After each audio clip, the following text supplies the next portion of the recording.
And if your social circle is full of flashy white teeth and saccharine smiles and no room for staring at your shoes and wondering about what comes next, then maybe that's a problem too.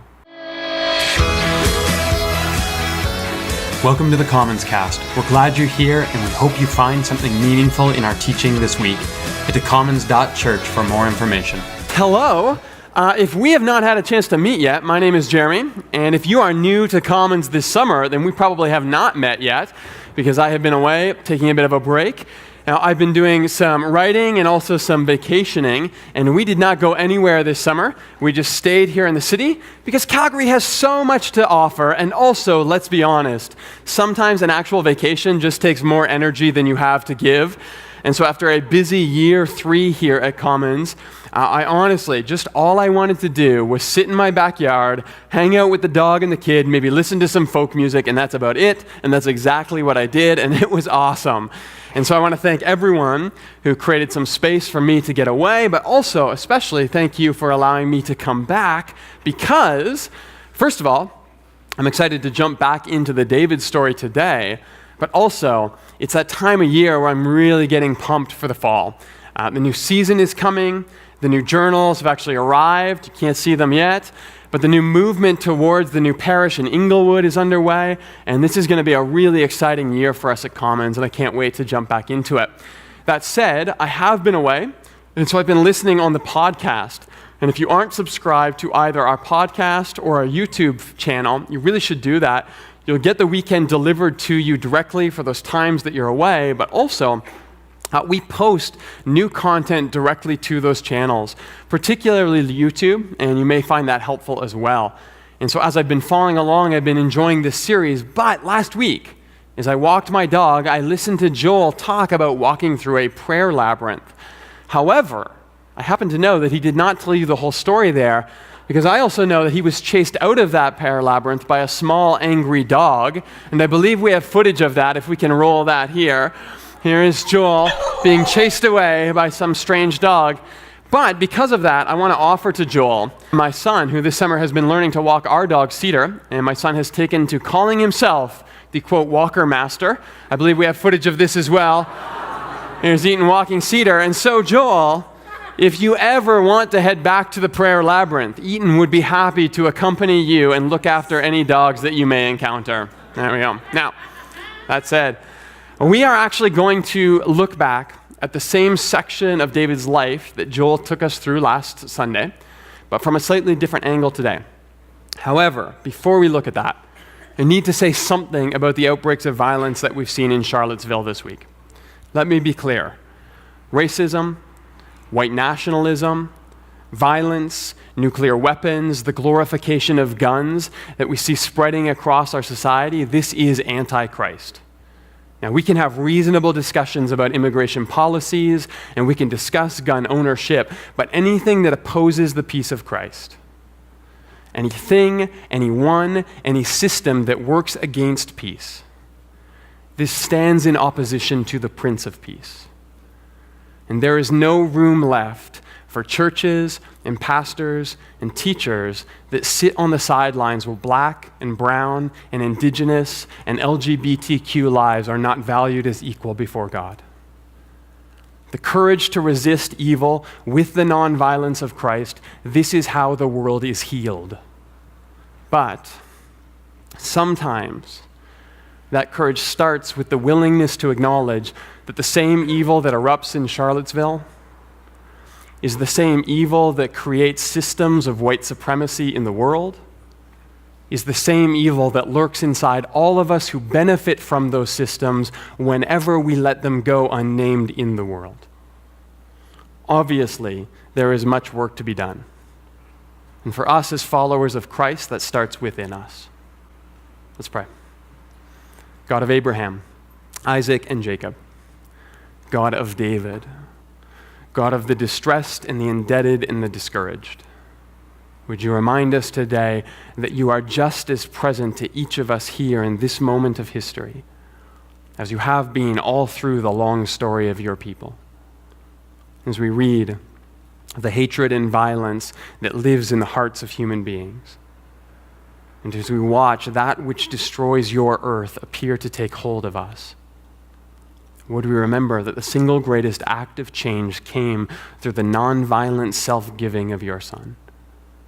And in that, would you remind us that we are invited to bring our full selves forward before you, to hide nothing, to own our shortcomings, to know and to name the prejudice that lives inside each of us so that it might be transformed in your embrace.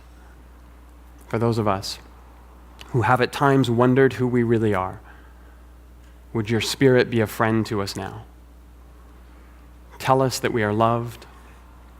Tell us that we are welcome.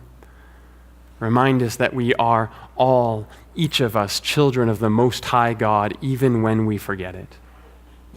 Lord, may the people that we gather to us reflect the compassion of your generous heart. In the strong name of the risen Christ, we pray. Amen. Okay, pray for peace this week. But today, we want to continue to examine the story of David in the desert. And in particular, we want to explore the people that are gathered toward David in this season. Now, one of the things that has come up this summer that helps to give some context to where we find ourselves today is actually the story of David and Jonathan that Scott walked us through 2 weeks ago. If you remember back, David is anointed to be the new king, but Saul is the actual king in Israel. And that creates this unique dynamic between them and for us as the reader who knows about this hidden dilemma. However, one of the neat little side stories that we see develop in the text is this relationship or this friendship that begins to emerge between David and Saul's son, Jonathan. Now, pause and think about that for a second. This new kid who is about to usurp the throne becomes best friends with the heir apparent to the throne. I mean, this is an incredibly compelling part of the story. That our friendships and our commitments to each other could actually supersede our own ambitions. I'm not sure that I'm always that kind of friend, but I want to be. And I want to have people in my life who are more important to me than my goals and my opportunities. But that's just the beginning here. Because as the story unfolds, Saul begins to see David as a threat. And in 1 Samuel 19, he actually tells Jonathan to kill David if he gets the chance. And so there's this dialogue between Jonathan and his father, and Jonathan convinces Saul not to kill David. Saul actually takes an oath and he says he won't. But then, 3 verses later, let it never be said that Saul was boring, he goes ahead and he tries to kill David. David, however, escapes. He goes into hiding, and so David and Jonathan meet up for a little chat on the lam, and there's this encounter where David asks his friend Jonathan a question. He says, "What have I done? What is my crime? How have I wronged your father that he is trying to take my life from me?" And a lot of people have read this as purely rhetorical. That David is like, listen, I'm the good guy here. We both know your dad is the jerk, am I right? But I think there's more than that to it.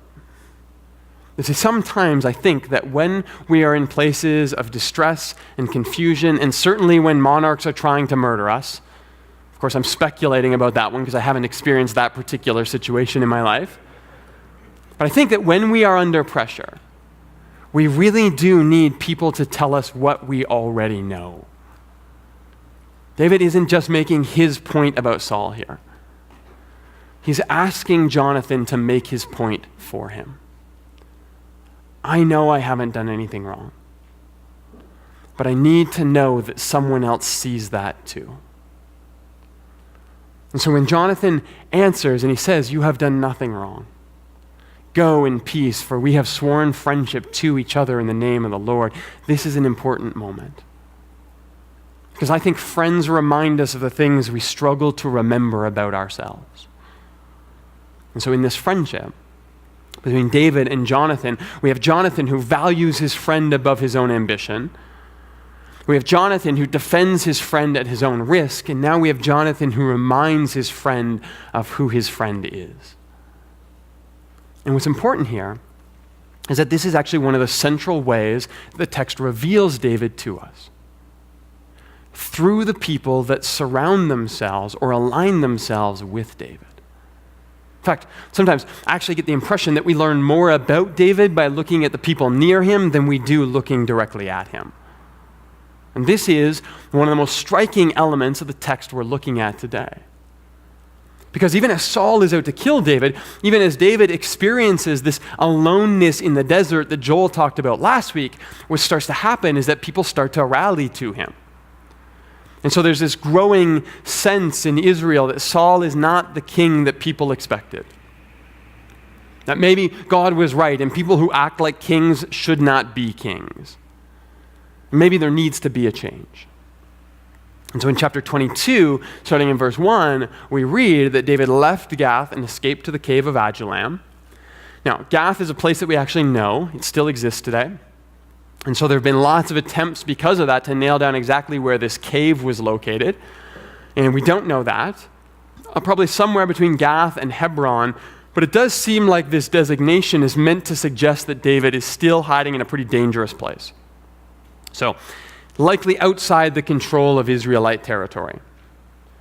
If it isn't directly in Philistine land, it's probably right near the border, making it pretty precarious, and that's important for what follows in the story. In fact, if you back up a couple of verses, you find out how David ended up in this cave. He's on the run in Gath. Saul's chasing him, but he's afraid of the king Achish, who's in charge over there. And so when the king hears about David and has him brought in, David pretends to be insane. He acts like a madman, and he, quote, lets saliva run down his beard. It's a good technique if you ever need it. And basically, what he does is he acts like he's no threat to the king.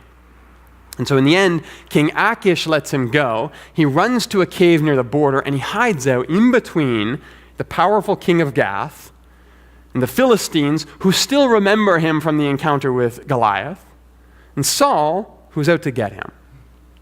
In fact, Adullam actually means closed-in space in Hebrew. And so there is a city called Adullam referenced in the book of Joshua, but the phrase cave of closed-in space is probably meant to describe the feeling David is having at least as much as the geographic location he's hiding in. And all of this is important to understand the gravity of what comes next. Because this is what the text says. When his brothers and his father's household heard about it, they went down to him there. All those who were in distress or in debt or discontented gathered around him, and he became their commander. Now, this is what I'm talking about when I talk about the people you gather to yourself saying something about you. And we can start here with his father and brothers and their households. And I don't think we should be surprised that his family supports him. We do have an encounter between David and his oldest brother Eliab, where Eliab is annoyed that David shows up to fight Goliath. And in chapter 17, it actually says that Eliab burned with anger, and he said to David, "I know how conceited you are." Given that David was the youngest and that all of his older brothers had been passed over for king, that response is pretty understandable. David probably was at least a little conceited. I mean, I still tell stories about that one time I was chosen first for T-ball in grade 3, let alone king. And yes, it was only that one time, so back off, it's fine. But it seems like those relationships have been repaired, and to be perfectly honest, if David is a target, it's likely that his family was as well. And so when they hear where David is hiding, it's dangerous and it's precarious, and perhaps so was staying at home, and so they go to him. But more fascinating is this next group that rallies to David. The text says that all those who were in distress or in debt or discontented gathered around him. There are clearly a group of people who have been left out of the story of Israel's rise to prominence. And the English text defines them this way: distress, debt, discontent. But there are some interesting observations we can make if we dig into the Hebrew a bit here. First, there are those in distress. And this is the phrase kol ish mitzok in Hebrew. And literally it's something like all men in anguish. But that word anguish, mitzuk, in Hebrew comes from the word tsuk, And it helps to give some context to the type of anguish that's meant to be described here. This is not people who are sad. For example, this isn't someone who has lost a loved one, although that is certainly a type of anguish. But no, this specific word, tsuk in Hebrew, means those who have been pressed in or constrained or brought into straits. That's what the word means. And so the idea here is that these are people who've been trapped in some way in a situation outside their control. Like things have closed in on them. Now, the world is watching right now as Donald Trump and Kim Jong-un face off in a battle of nuclear brinkmanship. And I like to think there is enough sanity left in the world that mutually assured destruction is not really an option that we're going to see. But these two egos have trapped all kinds of people, particularly in North Korea, in a situation that is completely outside their control. Imagine being a North Korean father who is distressed over the idea that you might actually go to war with America. I mean, that's insane. Well, Israel has been at war for a really long time now. And yes, they've won a lot. And they've taken land and they've expanded their kingdom, but soldiers have still died and families have still suffered. And a lot of them probably just wanted to go home to their land and raise their kids. Sometimes we get caught up in things that are beyond our control. And I have a tough time relating to those examples. Most of the time, the distress I find myself in is my own making. But there are times where we all end up in spaces we never intended to be. In the middle of a family conflict. Or laid off because of an economic downturn we had nothing to do with. Betrayed or misled or deceived by someone we put our trust in. And it is that sense of being helplessly at the whim of someone else's agenda or mistake or system that's being described here in this phrase. Now, the second category are those in debt. And part of what we have to understand here is that debt was not the assumed part of life that it is today. In our current economic climate, it's very rare to find anyone who's not in any debt. And that's okay. Debt can be used well and wisely, and it can create a lot of opportunity. In fact, one of the things that I'm learning from some of the people in our community here, Randy Thompson and Luke Kruger and the work that they're doing with Seed Global, is just how important access to credit is for the alleviation of poverty in the majority world. The ability to go into debt is part of what helps entrepreneurs get started and scale and provide meaningful opportunities for others. So debt isn't immediately a bad thing, it's contextual. Although, I also think it's quite fair to say that we have an addiction to living beyond our means in North America, and in Canada and Alberta, and maybe even particularly in Calgary. Look, I have debt, I have a mortgage. I also have a very clear plan to pay that down quicker than I need to, because Rachel and I have always lived below our means. And that means that we've also been able to be generous with what we do have. And if for no other reason as a culture, we need to get our debt under control so that we can be more generous. Because I promise you, generosity will make you far more satisfied than yet another shiny bauble ever will. But debt in the world of the ancient Israelite was not the tool that it is today. In the ancient Near East, debt was exclusively a last resort. Exodus 22 says that if you lend money to one of my needy people, do not treat it like a business deal, charge no interest at all. That sounds great, right? Non-interest bearing loans for everyone. But what if you've got nowhere else to turn, and as a last resort, you take out this loan? Well, what happens if you can't repay it on schedule? Well, in 2 Kings 4, we find an example of what happens. There's this woman who pleads to the prophet Elisha, and she says, "Your servant, my husband, has died. But you know he revered the Lord. And now his creditor is coming to take my 2 boys as slaves." So, imagine you are one of these boys. and your dad has died, and now his creditor is coming to collect, and that means you. No wonder you're turning to David. No wonder the poor are looking for a new kind of justice. And so we have to understand that the people in debt who rally to David, these are not just people who ran up their credit cards because they bought more than they needed. These are the poorest of the poor who have no real way to meaningfully dig themselves out of their predicament. Finally, we have one more category, and it is those who have become discontent. And if this is in some sense a political coup, that makes sense, right? Those who are discontent with the status quo are on board, that's to be expected. Except, but the phrase here in Hebrew is mar nefesh. Literally a bitter soul, or even translated better this way, a broken spirit. So, the image here is not, I'm angry and I'm not going to take it anymore. The image here is not a group of people who are just itching for a fight. The image here in Mar Nefesh is heavy and somber and weighty with all kinds of despair.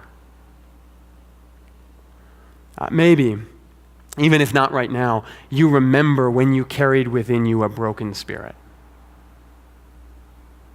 And maybe, just maybe, you remember the voices you were drawn to in that season. And the kinds of people that you drew strength from when you needed it. The kinds of words that healed rather than piled more pain on top of your hurt. Because you see, I think that the people who come to David, even when it's dangerous, even on the border with the Philistines, while the king of Gath watched on and Saul waited in the shadows, I think that these people tell us something about who David was. You see, we often think of David as this warrior king who waged wars and fought battles and expanded the territory of Israel, and he was. But he was also the person who drew to himself those who were hard-pressed and in debt and deeply discouraged, and that should mean something to us. If my leadership is only compelling to upwardly mobile, well-off, successful people, then maybe that's a problem. And if your social circle is full of flashy white teeth and saccharine smiles and no room for staring at your shoes and wondering about what comes next, then maybe that's a problem too. Now, I'm not saying that we want to be surrounded by tears all the time. Of course we don't. Joy and laughter and dancing are equally as important, but tears and hurt and confusion, these are also part of the human experience. And there needs to be room for that in the people that we draw to ourselves. The roots of the term Hebrew are actually to pass through or to cross over. And so the word Hebrew carries this sense of constantly being uprooted and wandering, just like we talked about last Sunday. Well, the scholar George Mendenhall says that it's in this moment here in this cave that solidifies David as a true Hebrew, as one who has no social standing or no social power to speak of. And so it's from that place in that cave with nothing but hope to drive him that the distressed and the indebted and the discouraged come to David, and he becomes their commander. And it's a neat moment. But there's one more thing buried in the Hebrew here that I want to draw our attention to. And it's this word commander. Now, the word is sar in Hebrew, and it definitely means commander or chief or leader, even in a military sense. It's what it's intended for. But the roots of this word actually mean to be tightly knit together, woven together. And the etymology of that comes from the ancient context of generals being deeply embedded with their soldiers. But separated from the context of war, it's a beautiful image, but notice here it's also a very different image from king. Remember, of kings, God said in 1 Samuel that they will reign over you and they will claim you as their right. They will take your sons and make them serve with their chariots and horses, and you will run in front of them. They will assign to plow their garden and reap their harvest, still others to make weapons for their wars. They will take the best of your fields and vineyards and olive groves and give them to their attendants. They will take 1/10 of your grain and vintage and give it to their officials. Your male and female servants and the best of your cattle and donkeys they will take for their own, and you will become their slaves. But here, David is woven together with the depressed and the distressed in this cave of closed-in space. Is a very different image from Saul as king. Now, we will see that once David does become king, he too falls prey to the same temptations that God just described. And yet, despite all of his mistakes, one of my favorite parts about this David story doesn't actually happen to the end of the story.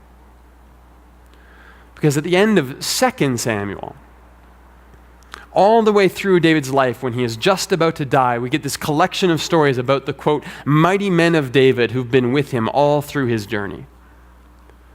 And there we read about Josheb-Beth-Shebeth, the Takamonite, who raised his spear against 800 men in one encounter. Not bad. We read about Eleazar, son of Dodai, the Ahohite, who stood his ground and struck down the Philistines till his hands grew tired. It's impressive. We read about Shema, son of Agai, the Herorite, who, when the Philistines tried to burn down his lentils, he stood in the middle of his field and he defended them. And I get it, I'm a vegetarian, don't mess with my lentils. But if you keep reading through to the end of the story, in 2 Samuel 23:13, you get the background to those exploits. And what we read is that these warriors came down to David at the cave of Adullam where the Philistines were encamped nearby. Now, there's no names mentioned in 1 Samuel, but it does appear that from this motley crew of depressed and distressed and discouraged people who seek out David, there comes some incredible stories that need to be told. Stories that someone recognized were integral to David's story. And hear me, this is an anomaly in ancient literature. In fact, it's the only example I know of where the death of a king is a recounting of everyone else's victories. But what the writer of Samuel knows is that to eulogize David well means he needs to tell the stories of the distressed and indebted and discouraged who wove their lives into David's. See, David misses the mark in all kinds of ways all throughout his life. But here's the thing about whatever it means to be a leader in whatever way that opportunity is presented to us in life. If there is no room around you for the people who don't immediately look like they can help you reach your goals, you likely won't. And if at the end of your leadership all the best stories are all your stories, then they probably weren't all that great to begin with. Because I think we learn as much about who David was from the people that are near him as we do from looking directly at him. And if we don't find ourselves surrounded by the distressed and the indebted and the brokenhearted, then maybe that says something about us as well. You see, what I'm coming to learn is that the mirror that I look at myself in will never teach me as much as the people that surround me. And so I need to ask continually, do I trust my wife when she says my motives have gone sideways? Do I listen to our team when they see things differently than I do? Do I intentionally go out of my way to surround myself with people from every part of the social spectrum so that I can learn who I really am through them? Because maybe that is part of what it means to point our hearts after God. Let's pray. God, help us to engage deeply with the story of David and to look at ourselves in him, to explore his exploits, and to understand his victories and his failures. And yet, God, to look one step deeper and begin to learn from those who surrounded David, the people he drew to himself, the people he gave his voice to, sometimes the people he exploited, but certainly the people that he lifted up. And God, in the midst of that, would we then begin to look at our own lives, to recognize who the distressed are, who the indebted are, who the brokenhearted are, to know that we are sometimes those people as well, and then to draw them in, to be open to them, to provide a safe and listening space so that stories might be shared and healing might begin, and perhaps even incredible stories could be told because of it. God, would you remind us that when we look in the mirror, we see less of ourselves than when we look at the people who surround us. Might we then surround ourselves with people who shape and encourage and point us towards the likeness of your Son.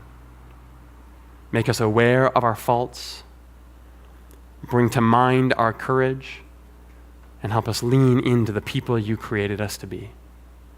In the strong name of the risen Christ we pray. Amen.